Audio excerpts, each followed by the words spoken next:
Андрей Лихачев, фронтовая медсестра.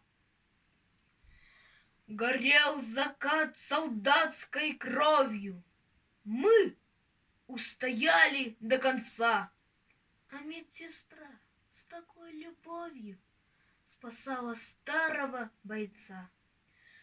Худая, юная девчонка в окопах на передовой. Глаза ее, как у ребенка, с какой-то искоркой живой. Ну потерпи, еще немного. Сейчас тебя перевяжу. Лежи спокойно, ради Бога. Тут безопасно, я слежу. Еще чуть-чуть осталось. Не умирай, сойду с ума.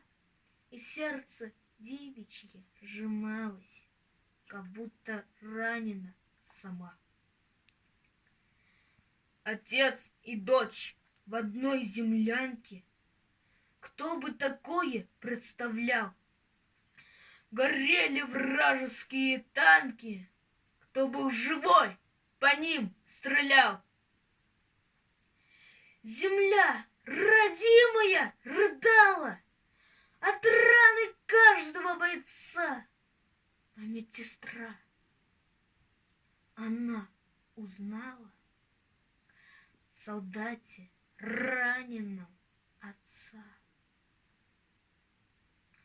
А сколько их, сестер-девчушек, в окопах на передовой вселяли жизнью в наши души и укрывали нас собой. Закончен бой, поставим точку.